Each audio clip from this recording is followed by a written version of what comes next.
Good morning friends, welcome back to my channel বলাই তনু blogs. আশা করি তোমরা সবাই খুব ভালো আছো আর আমিও ভালো আছি। তো চলে এসেছি আবার একটা নতুন ব্লগ নিয়ে। আমি তনুশ্রী। আর আজকের দিনটা অন্য দিনগুলোর মতন নয়। আজকে সবাই বাড়িতে আছে, আমার শাশুড়িমা একটু বেরিয়েছে আর সমস্ত কাজ বাজ আজকে হয়ে গেছে, শুধু রান্নাটা বাকি আছে। আর অন্য দিনের মতন নয় বলছি, তার কারণ হচ্ছে মেয়েটার খুব শরীর খারাপ, ও এখন ঘুমোচ্ছে বিছানায়। ভীষণই শরীর খারাপ, বলতে গেলে দুদিন ছাড়া ছাড়াই ওর শরীর খারাপ করছে। আর কি বলবো, ওয়েদারের জন্যই হয়তো এমনটা হচ্ছে। আর তোমরা হয়তো অনেকেই ভাবো আমি কেন রেগুলার ভিডিও দিতে পারছি না, ভিডিও দিচ্ছে না সেজন্য, মানে দিচ্ছি না, যে কোনো আমার চ্যানেলটাও ঠিক মতন গ্রো করছে না। তো আসলে এই কারণেই দিতে পারি না, মাঝে মধ্যে মেয়েটার শরীরটা খারাপ হয়ে যায়। আর আমি বাড়িতে যেহেতু একা থাকি, তো ওকে নিয়ে আমার সারাটা দিন চলে যায়। আর শরীর খারাপ হলে তো বলার কথা নয়, আরও বেশি করে টাইম দিতে হয় ওর পিছনে। তো সেই কারণেই ভিডিও আসে না। তো চলো, এখন ও ঘুমোচ্ছে আর আমি যাব ঘরে রান্না করতে। আর আমার হাজব্যান্ড গেছে মনীষকে স্কুল থেকে নিয়ে আসতে, ওরও ছুটির সময় হয়ে এসছে। আশা করি চলেই আসবে, এই হয়তো চলে এসছে। না, এখনো আসেনি, তো চলে আসবে খানিকক্ষণের মধ্যে। আর আমি এখন রান্না করতে যাব। চলো, মেয়েটা খানিকক্ষণের মধ্যে হয়তো আবার উঠে যাবে, কারণ বেশিক্ষণ ও ঘুমোতে চাইছে না। কিছুক্ষণ ঘুমিয়ে যেয়ে দেখছে আমার পাশে কেউ নেই, শরীরটা খারাপ তো সেই জন্য একটু ভয় পাচ্ছে। আর কেউ না থাকলে চিৎকার করছে, কান্নাকাটি করছে, যে কারণে কালকে তো হাজব্যান্ড বাড়ি ছিল না, কালকে কোনো ব্লগও বানাইনি আমি। তো ও অফিসে ছিল, ওকে শেষ পর্যন্ত আমি না থাকতে পেরে আমি ওকে ফোন করে ডাকি যে বাড়িতে এসো, আমি কোনো কাজ বাজ করতে পারছি না। মেয়ে খুব বিরক্ত করছে, হয়তো উঠে গেছে ওখানে, ওঠেনি, কাশলো এক্ষুনি, ভাবলাম যে উঠে গেছে। তো চলো, বেশি বক না করে রান্নাটাকে বসিয়ে। তো এরপর আমি উনুনে রান্নাটা বসিয়েছিলাম। আজকে সেরকম তাড়াহুড়ো নেই, আর সবাই বাড়ি থাকলে আমি মোটামুটি উনুনেই রান্না করি।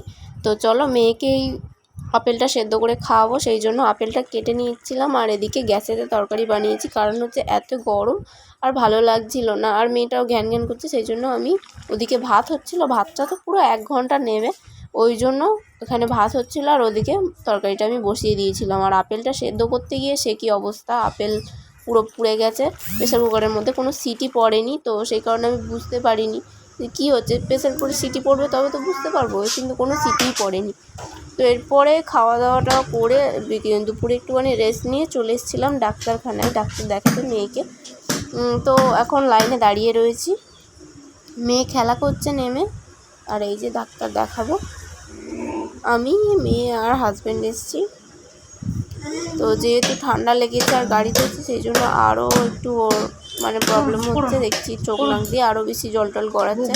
তো ডাক্তারটা দেখিয়ে নিই, ওষুধ খাচ্ছিল, হোমিওপ্যাথি দেখায়, তো ওষুধও খাচ্ছিল, কিন্তু তার সত্ত্বেও এই মাঝখানে যে বৃষ্টিটা হলো সেই জন্যই হয়তো ওর ঠান্ডাটা আবার লেগে গেছে।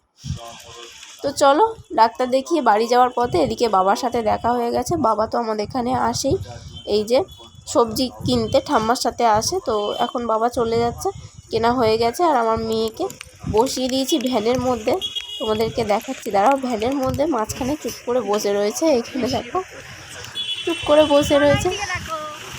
আর যাচ্ছি। The next day. Good morning friends, welcome back to my channel বলাই তনু ব্লগস। আশা করি তোমরা সবাই খুব ভালো আছো আর আমিও ভালো আছি। তো চলে এসেছি আবার একটা নতুন ব্লগ নিয়ে। আমি তনুশ্রী। আর কালকে দেখেছিলে যে মেয়েকে নিয়ে ডাক্তারখানায় গেছিলাম, তো বেশিক্ষণ আর ব্লগটা কন্টিনিউ করতে পারিনি, কারণ মেয়ে খুব জ্বালাতন করছিল শরীর খারাপ যেহেতু। আর এখন দেখো খেলছে, এই যে কাশছে, আর সর্দিও রয়েছে, জ্বর হয়েছিল সকালে, ওষুধটা খাইয়েছি, এখন জ্বরটা আর নেই, তেল মাখিয়ে দিয়েছি, খেলা করছে, দেখতে পাচ্ছি সর্দি গড়িয়ে যাচ্ছে।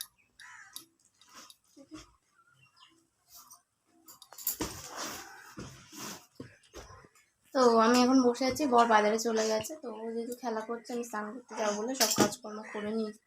তো সানডে বাকি রয়েছে, তারপর রান্না করবো। তো চলো, ভিডিওটা দেখতে থাকো। আজকে কতটা কী করতে পারবো জানি না, ব্লগ তো অর্ধেক আমি শ্যুট করতে পারছি না মেয়ের জন্য। তো চলো, আজকে কতটা কি শ্যুট করতে পারবো আমি জানি না। এখনও খেলা করছে, তো এখন থেকে আমি আমার ব্লগটা স্টার্ট করছি, তো তোমরা দেখতে থাকো।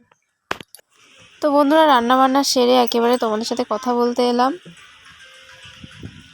মনি শুধু চিকেন খাচ্ছে আর সেটাই তোমাদেরকে দেখাচ্ছে। চিকেনের লেগ পিস নিয়েছে, সেটাই তোমাদেরকে দেখাচ্ছে।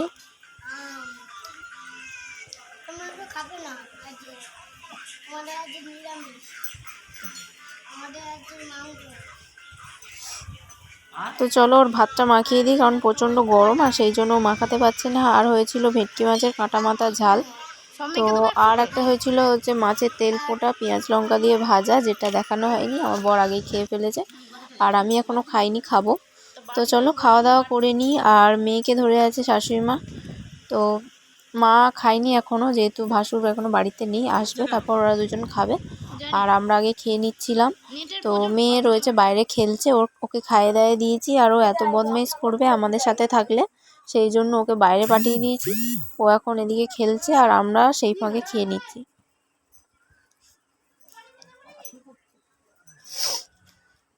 তো এরপর বিকেলবেলা বর আর মনীষ উঠেছিল ছাদে ঘুড়ি ওড়াতে। আমি আজকে আর উঠিনি, কারণ মানি ঘুমাচ্ছে, সেই জন্য আমি বাড়িতেই ছিলাম। আর ওরা দেখো ছাদ থেকে কাঠ ফাট পেরে নিয়ে আসছে। আর এই যে ঘুড়ি যে ফেলে দিয়েছে, একটা ঘুড়ি রয়েছে নতুন, ওতে রয়েছে। তো ওটা নিয়ে কেন পুরোটা দাও।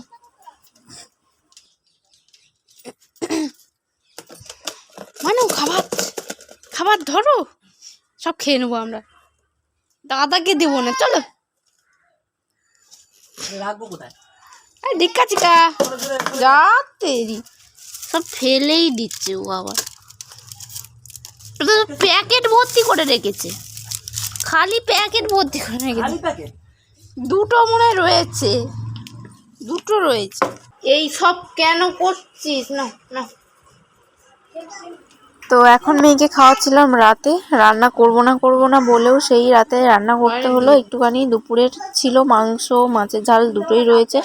এখন মেয়েকে খাওয়াচ্ছিলাম ম্যাগি, কারণ ওর শরীরটা খারাপ আর কিছুই খেতে চাইছে না। তাই ভাবলাম একটু ম্যাগি খাওয়ালে হয়তো অল্প একটু খাবে। ম্যাগিটাও সেরকম খায়নি, অল্পই খেয়েছে, কিন্তু ভাত হলে যেটা একেবারেই খেত না। এই যে দেখতে পাচ্ছ এখানে দুপুরের তরকারি সব কিছুই রয়েছে। তাও মা কালকে হচ্ছে নিরামিষ খাবে, এই মানে কী বলে চৈত্র মাসে হুকুসি করবে, সেই জন্য আজকে নিরামিষ খাবে, তাই জন্য রুটি বানালাম। আর কি একটা করেছিলাম, হ্যাঁ সুজি বানিয়েছি। তো চলো এখন আমরা দুজন খেয়ে নিই। আমার মেয়েকে খাইয়ে দেওয়া হয়ে গেছে। আমাদের ছুটি নেই, মানে সবার ছুটি থাকলেও আমরা যারা বাড়ির বউ তাদের কোনো ছুটি নেই, তাদের প্রত্যেক দিনই রান্নাবান্না করতে হবে। যদিও ভাবলাম যে এখন রাতে হয়তো ছুটি পাবো, কিন্তু তাও কোনো ছুটি পেলাম না।